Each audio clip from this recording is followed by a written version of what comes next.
Everyone, stick around. I have got Debra Rice up next from South San Antonio ISD, another one of our Rockstar districts, sharing with us how she's making it work. And let me get her into the room here. All right, Debra, I've got your video on, so you just need to turn your video on. All right. Hi, Debra. I can see you. How are you this morning? Good morning. Very good. Thank you. Well, thanks for joining us, and I'm going to go ahead and give you the virtual floor. Everyone, this is Debra Rice from South San Antonio ISD. Thank you. Good morning, everyone. I just was honored that our Texas 20 co-op asked for us to share some things that we're doing here at South San Antonio ISD. And so I have a presentation that I kind of put together so I could stay on some talking points. But today I just really wanted to share with you what I thought that we were doing really well. But I want to kind of take us back a little bit and kind of have a little bit of fun this morning. Let me get my presentation going here. There we go. Yes, I'm Debra Rice. I am a dietitian. I'm the assistant director for South San Antonio ISD. I've been in school lunch for about 15 years. And just to give you a little bit of information about our school district, we have 16 schools. We've got 10 elementary, 4 middle school, and 2 high schools. We are 100% CEP. Just like we've all been on this lovely ride for the last 7 months or so. And so I just kind of wanted to, there we go. So my quick talking points this morning, really I have a thank you, just to all my colleagues out there for getting out there and really taking care of the students in our districts.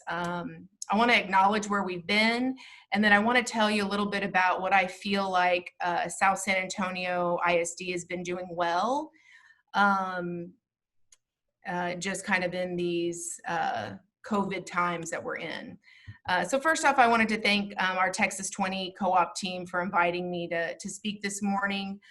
They have been such a great help to our district, especially when we have questions on packaging and foods and things. And so they're really my rock stars. So you guys really rock, and I thank y'all for that. So as we kind of look back, and we've kind of echoed this, as Gretchen and Ashley were talking earlier, we have been on an interesting ride, and I just kind of felt like if I didn't talk about it this morning, and I kind of wanted to have a little bit of fun. So I wanted to talk about in March when we first got the call. Most of us were on spring break, and we came into the office and we said, how are we going to feed the kids? And we were there. We knew we got this. We knew how to feed kids. And so we just started making plans, how we would change, how we would go curbside. Then in about May or so, we were still doing things, but sometimes I know personally, I felt like I was barely hanging on, maybe couldn't get the packaging that we needed, couldn't get the containers that we needed to serve our curbside. Things were changing day by day. Like we all know, we're coming back to school, we're not coming back to school. So there were moments that I felt like we got this, but we were barely hanging on. In August, when we felt like we were coming back to school, we had a very similar kind of situation that Humble did. We had made plans to do, partially in person, partially virtual learning.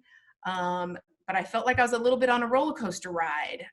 We were, yes, we're doing it. No, we're not. And it's understandable. But about by August, I really just kind of wanted to get off of the ride.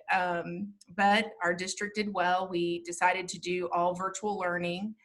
And we learned a lot of things. We learned that we could continue.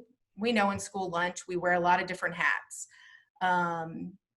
But we really learned that we could wear a lot more hats while wearing a mask. And some of the things that we really kind of had to add to our hat wearing was, I know for me personally, we learned how to be delivery drivers. How do we get meals out to students where they needed them?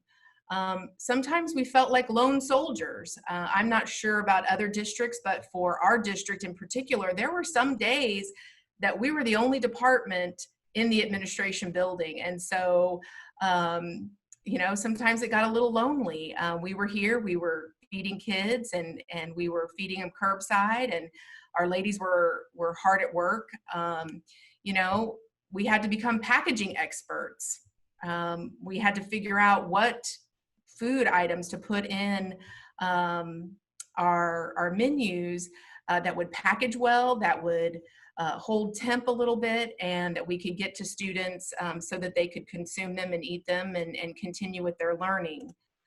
I also had to learn to be a to-go menu writer. You know, never really thought that I had to worry too much about, you know, how to put menus together that were suitable for to-go items.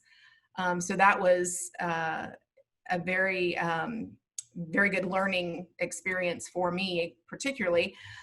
One of the fun things was we also had to learn how to be employee whisperers, is what I call it, because with all of this happening, you know, where we're having to change what we're doing professionally, how we're feeding students, how we are distributing meals to students, we also had our employees and ourselves and our offices.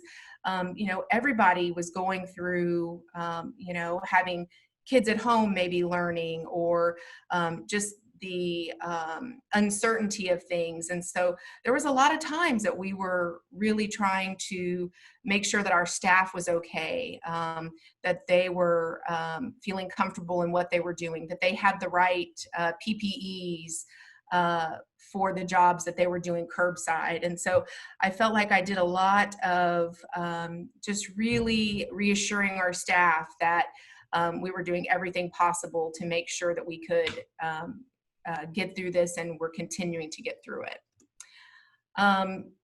So I kind of feel here we are. This, for us personally, next week, October 5th, we start in person. We are bringing back 25% of our students. And so I feel like we've come full circle, and I feel like we're back to here again, that we've got this. I'm super excited to get our students back next week.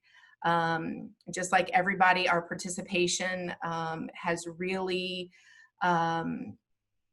decreased. We're doing about 25% of what we've done in the past, and we just really want to get meals to students.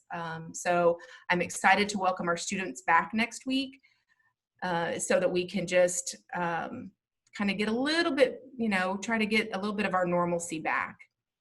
So what are we doing well? So what I wanted to share with everyone this morning is what I feel like South San Antonio ISD is doing well, and a little bit of background. Like all of us, this is not new, you know, this is not something I know unique to us, but, you know, we're really struggling when it comes to our budget. We all are trying to make sure that we keep our staff employed, but we've got staff that, you know, is normally designed to feed 3 times what we're currently feeding. We're feeding fewer students. We've got the additional cost of the packaging. And so one of the things that we really decided we were going to focus on was trying to keep our food costs down. And that was kind of like that's our shiny star. That's what I want to focus on today, is how we took that approach and what we looked at to help keep our food costs down. So I apologize, I don't have pretty pictures on these next couple of slides. So I really am going to focus on menu and recipe kind of ideas that we came up with. But we are opening school on Monday, and so it's been a little bit busy in our office. So just a couple of things, you know, and this is not rocket science, but this is what we focused on. So we really wanted to utilize our USDA commodity foods, our brown box. We had a lot sitting in our freezer because once March came, the usage on those products went down. And so I really had to walk that freezer almost twice a week to really look and see what products were going down, what things weren't moving, how to change maybe menu items. We really used DoD produce. We were able to get some at the end of last school year. And then, of course, we started this school year off with our DoD produce. Something that I've noticed with that is if we ran out of a vegetable with our brown box, we tried to bring in something fresh from DoD. Again, not wanting to purchase anything new, but try to continue to use those dollars that were given to us. And then, of course, using our commodity processed foods. Again, nothing unique to our district, but, once we lost all of our students out of our buildings in March, our pounds weren't coming down as fast as they normally do. So really paying close attention to what our pounds looked like after every single order that we placed. And then, of course, we wanted to make sure that we put all of these items into every menu every day for the main item, as well as side items that we would have. So here's how I got a little bit creative with the menu. So one of the items that we use a lot is commodity ground beef. And so we really looked at how could we put that in our menu. So we came up with like queso nachos, where we used our ground beef, which was brown box, and then we used cheese sauce that we had commodity processed. Put those two together to make a meal. We added crispy tacos to our menu, and you had to get creative, kind of separating things out in the to-go boxes, cups of taco meat with the shells. Again, we all are kind of going through how to package things a little bit different at curbside. We brought in and started utilizing a recipe like an Italian beef and mac, again, utilizing that ground beef. Spaghetti with meat sauce held up really nice.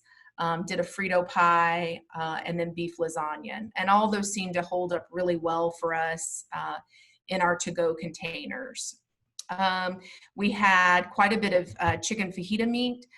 So again, trying to be creative in how to use that particular commodity.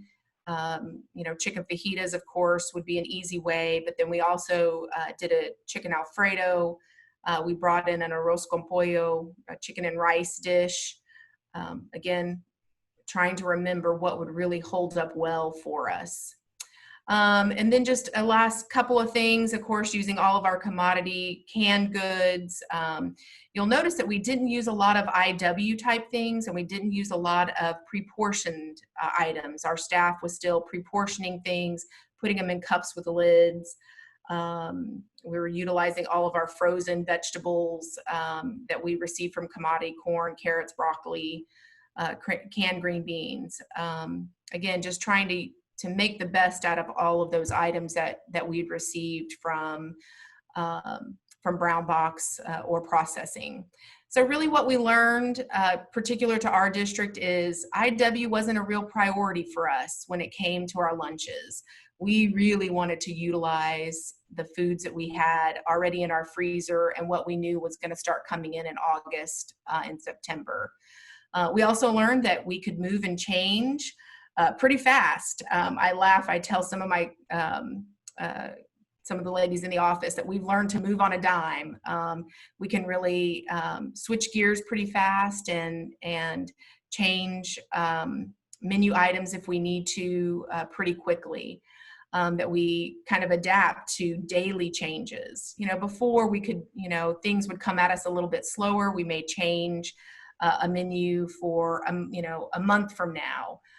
Now we're almost changing things weekly on our menu because we're not able to get items maybe from our vendors. Right. And Debra, I hate to interrupt you, but no, we're you're out fine. of time this morning. But thank you so much for sharing your experience. And I love hearing that you know, one of the things you thought you were doing best or right was utilizing your commodity foods, because many struggled with that, you know, at the onset of Right. this situation.